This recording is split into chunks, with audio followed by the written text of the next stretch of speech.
ദുഃഖ വെള്ളിയാഴ്ച മലയാറ്റൂര് മല കയറാൻ വന്നാൽ ദേ ഇതാണ് അവസ്ഥ. രാവിലെ 8 മണിക്ക് ഞങ്ങളിവിടെ എത്തിയതാണ്. ഇവിടുന്ന് വെറും 3 കിലോമീറ്റർ മാത്രമേ അങ്ങോട്ടേക്കുള്ളൂ.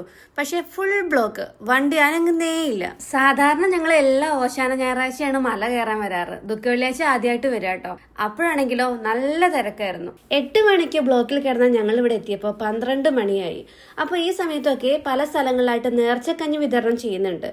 അപ്പോൾ അവിടുന്ന് നല്ല ചൂടുള്ള കഞ്ഞി കുടിച്ചിട്ടാണ് മല കയറാൻ വേണ്ടി പോയത്. പോകുന്ന വഴിക്കൊക്കെ ഇതുപോലെ ഫ്രൂട്ട്സ് ആയിട്ടും വെള്ളമായിട്ടും ഒക്കെ ഈ മലയാറ്റൂര് വരുന്ന തീർത്ഥാടകർക്ക് വേണ്ടിയിട്ട് ഇവിടെ ഒരുക്കി വെച്ചിട്ടുണ്ട്. കഴിഞ്ഞ പ്രാവശ്യം വന്നപ്പോൾ മല ഇറങ്ങാൻ നേരത്തെ കാലിന് നല്ല ബുദ്ധിമുട്ടുണ്ടായിരുന്നു. അപ്പോൾ അന്ന് ഞാൻ വിചാരിച്ചിട്ടുണ്ടായിരുന്നു ഇനി വരുമ്പോൾ എന്തായാലും ഒരു വടി വാങ്ങണം എന്നുള്ളത്. അങ്ങനെ ആദ്യം തന്നെ പോയി 2 വടി വാങ്ങി. അങ്ങനെ വടിയും കുത്തി പിടിച്ചിട്ടാണ് മല കയറാൻ പോയത്.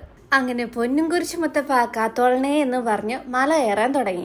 ഇനി മല കയറാൻ നേരത്തോ നല്ല തിരക്ക്. മറ്റുള്ള സംസ്ഥാനങ്ങളിൽ നിന്ന് കുറെ പേരെ ഇവിടെ കാണാൻ കഴിഞ്ഞു. നട്ടുവെച്ച നേരായതുകൊണ്ട് അത്യാവശ്യം നല്ല ചൂടും വെയിലും പിന്നെ പൊടിശല്യം ഭയങ്കരമായിട്ട് ഉണ്ടായിരുന്നു.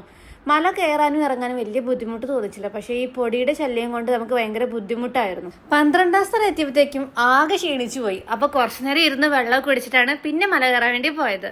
അങ്ങനെ നമ്മൾ 14ാം സ്ഥലവും കഴിഞ്ഞ് മലയുടെ മുകളിലേക്ക് എത്തിയിരിക്കുകയാണ്. ഈ കാണുന്ന വലിയ വലിയ കുരിശുകളൊക്കെ ഓരോരോ സ്ഥലങ്ങളിൽ നിന്നും വിശ്വാസികൾ താഴെ നിന്ന് ചുമലിലേറ്റി മലമുകളിലേക്ക് എത്തിച്ചതാണ്.